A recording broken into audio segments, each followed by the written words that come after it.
Assalamualaikum warahmatullahi wabarakatuh. Sahabat Sejuta Kisah, mudah-mudahan kabar Anda hari ini masih dalam lindungan Allah Subhanahu wa Ta'ala. Amin, amin ya Robbal Alamin. Jumpa kembali bersama kami, channel yang selalu menghadirkan cerita-cerita misteri menarik untuk Anda simak.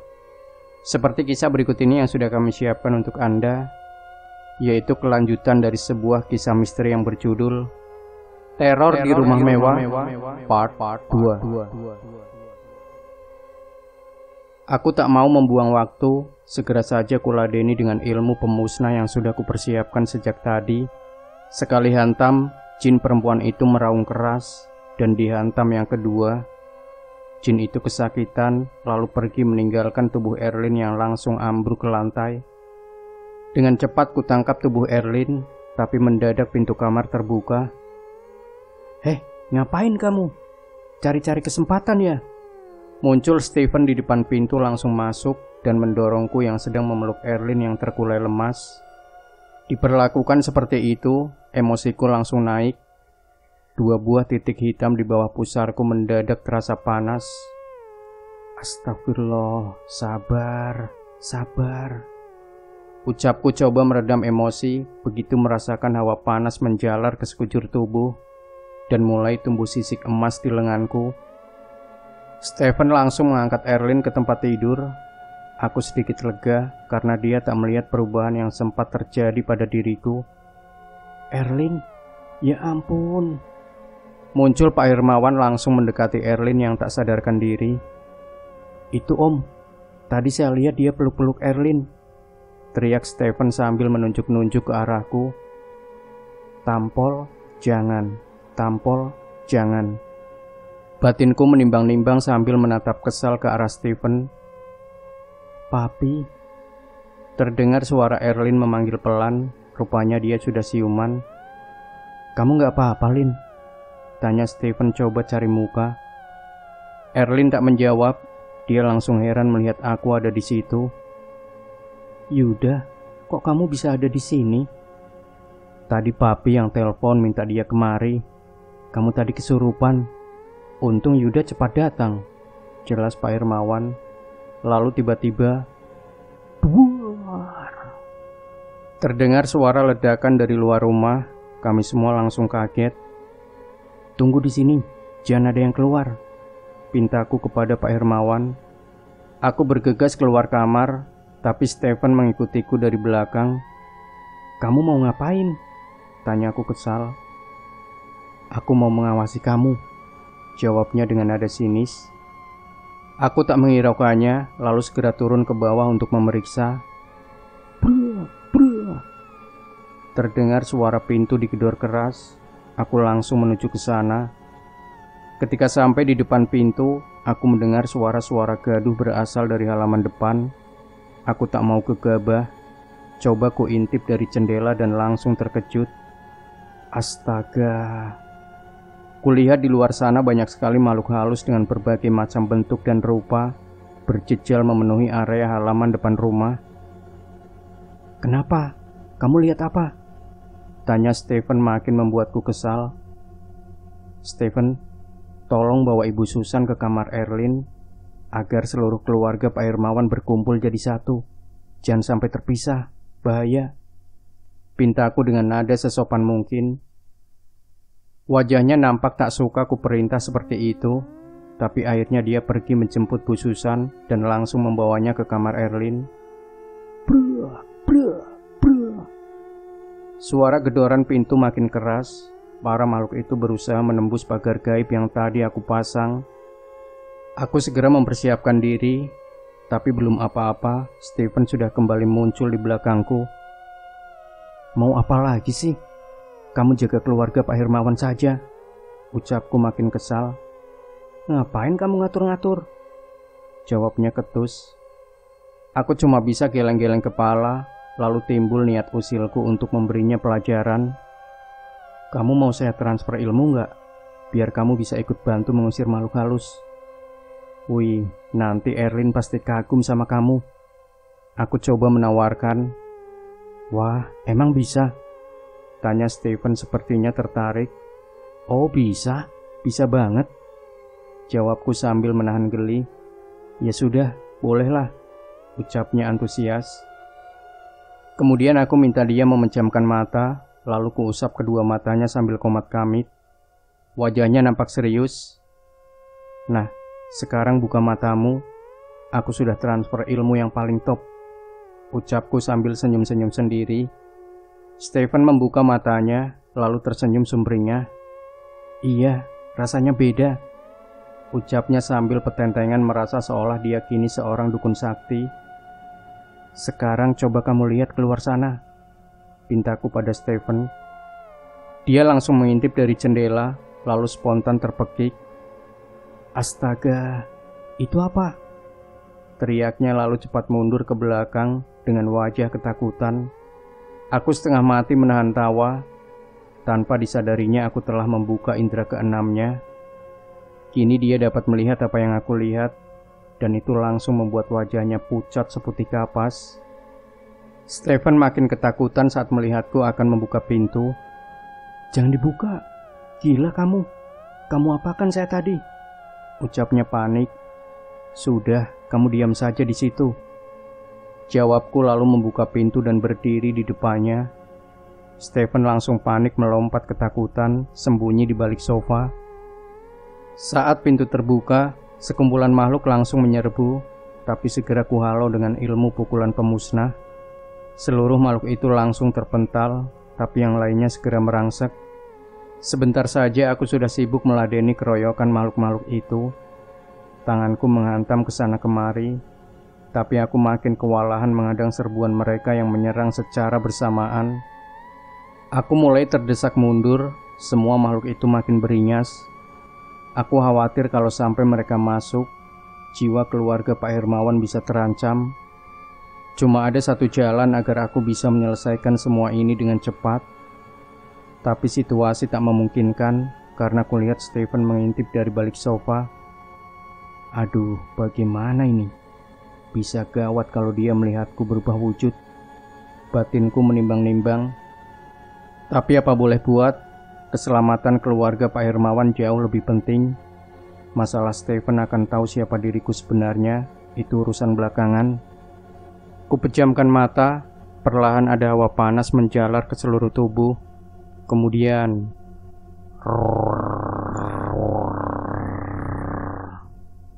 aku berteriak keras, tubuhku perlahan berubah. Seluruh kulitku muncul sisik-sisik ular berwarna keemasan. Hah? Setan! Teriak Stephen langsung lari terbirit-birit menuju kamar Erlin setelah melihatku berubah wujud menjadi siluman ular. Aku tak memperdulikannya, kini tujuanku hanya satu, melibas semua makhluk gaib yang ada di hadapanku. Langsung kuterjang kepungan makhluk-makhluk itu dengan membabi buta. Suara ledakan silih berganti seiring hancurnya para makhluk ketika satu persatu terkena pukulanku. Sebentar saja jumlah mereka berkurang drastis. Beberapa makhluk berwujud ular langsung menghilang ketika mereka tahu dengan siapa kini mereka berhadapan. Akhirnya dalam waktu singkat, seluruh makhluk itu musnah, menyisakan diriku yang berdiri gagah di tengah arena, dengan mata menyala dan lidah yang mendesis. Setelah melihat tak ada lagi yang tersisa, aku segera merubah wujud kembali menjadi manusia. Aku tak mau ambil resiko ada orang lain yang melihat. Bisa-bisa aku jadi tenar nanti. Kini situasi berubah menjadi tenang. Aku segera menuju kamar Erlin untuk memastikan kalau mereka semua baik-baik saja. Tapi begitu pintu kamar kubuka, Stephen langsung histeris sambil menunjuk-nunjuk. Setan, jangan mendekat, pergi kamu. Teriaknya lalu sembunyi meringkuk di samping ranjang. Semua yang ada di situ heran melihat tingkah Stephen, terutama Pak Hermawan. Kamu kenapa? Tanya Pak Hermawan bingung. Itu Om, dia itu setan. ucap Stephen sambil menunjuk-nunjuk tanpa berani melihat. Aku yang sudah kesal sejak tadi langsung sekalian saja mendekatinya sambil menjulur-julurkan lidah dengan mata mendelik. Wah. Dia histeris lalu lari berhamburan keluar kamar. Tak lama kemudian terdengar deru suara mobilnya dipacu cepat meninggalkan rumah. Pak Hermawan kebingungan dan langsung bertanya, "Yuda, apa yang terjadi di luar? Tadi kami mendengar suara-suara ledakan. Bagaimana situasinya?" Pria itu bertanya panik. "Tak ada apa-apa, Pak. Sudah aman. Semua yang mengganggu sudah pergi," balasku coba menenangkannya. Selanjutnya aku segera menyusuri setiap sudut rumah mencari bungkusan kain putih yang tersebar di beberapa titik. Pak Hermawan kaget begitu melihat apa yang sudah aku temukan. "Itu apa?" tanya pria itu ketakutan. "Ini buhul yang sengaja ditanam sebagai media untuk mencelakakan keluarga Bapak," jawabku coba menjelaskan. Dia kembali tercengang ketika melihat isi bungkusan itu. Sejumput tanah kuburan serta foto keluarganya yang terikat pada potongan tulang dilumuri darah yang telah mengering. "Siapa yang telah menanam semua benda ini di rumahku?" tanya Pak Hermawan marah. "Mbok Jirah," jawabku singkat. "Hah? Serius kamu? Kurang ajar," sahut Pak Hermawan langsung bergegas mencari wanita tua itu di kamarnya.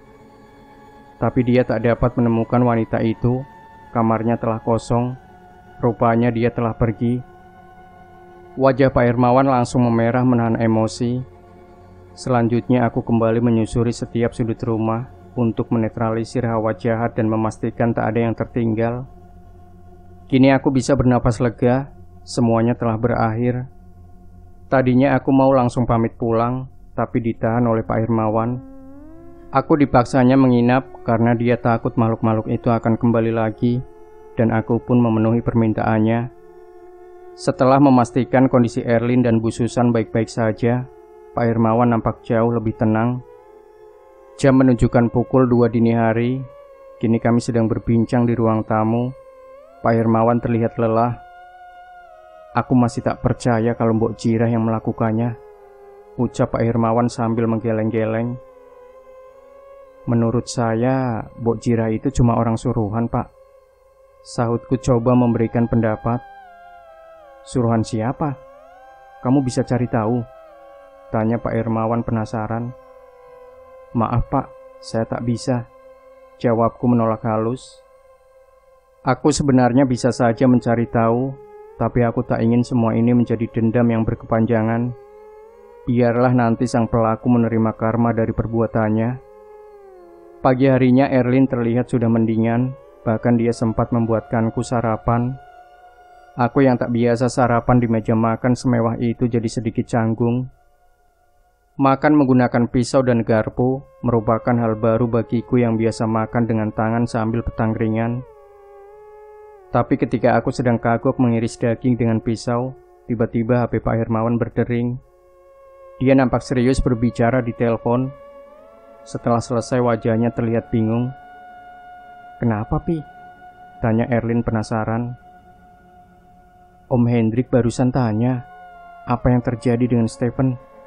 Sepulang dari sini, dia terus ketakutan sambil menjerit-jerit," jelas Pak Hermawan. Aku langsung kaget sampai tersedak. Aku lupa menutup indera keenam Stephen. Dia pasti stres melihat semua hal yang seharusnya tak dia lihat. "Yuda, kamu tahu kira-kira Stephen kenapa?" tanya Pak Hermawan.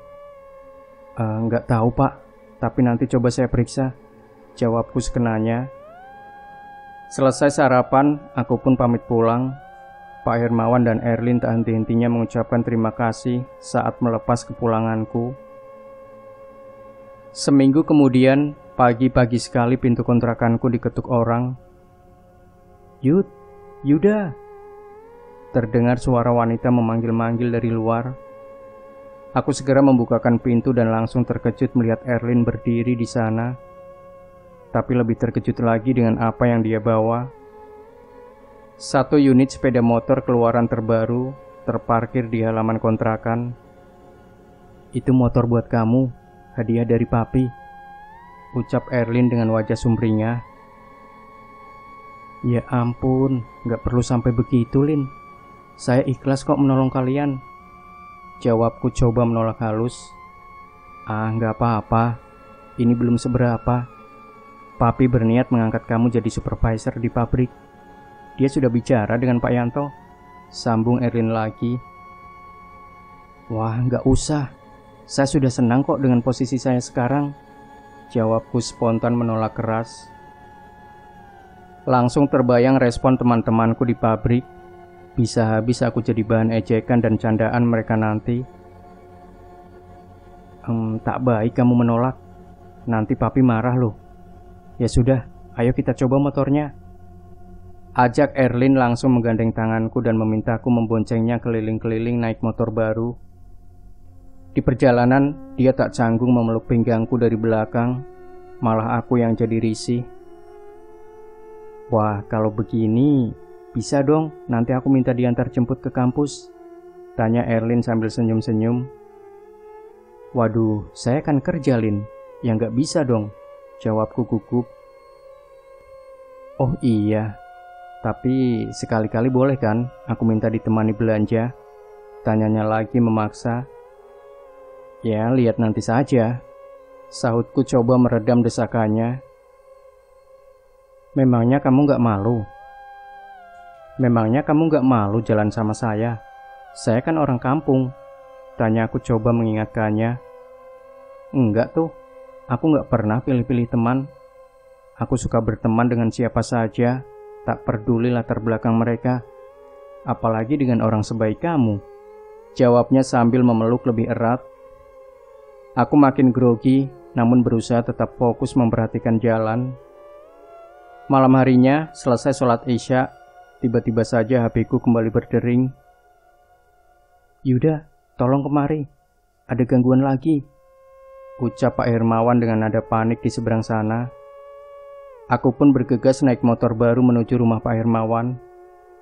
Sesampainya di sana, Pak Hermawan sudah menunggu di ruang tamu dengan wajah cemas. Di sampingnya nampak Erlin duduk dengan wajah ketakutan. Ada apa, Pak? Tanya aku penasaran. Ini Yud, sejak tadi Erlin selalu diganggu oleh penampakan wanita berpakaian kerajaan serba kuning dengan bau melati yang sangat menyengat. Jelas Pak Hermawan. Waduh, kalau yang itu saya nyerah, Pak. Ya, rupanya Erlin telah diganggu oleh Mayang Kemuning, calon istri gaibku. Demikian sahabat Sejuta Kisah, jangan lupa berikan komentar Anda, like, share video ini, subscribe channel Sejuta Kisah, dan nantikan kembali cerita-cerita misteri terbaru dari kami. Wassalamualaikum warahmatullahi wabarakatuh.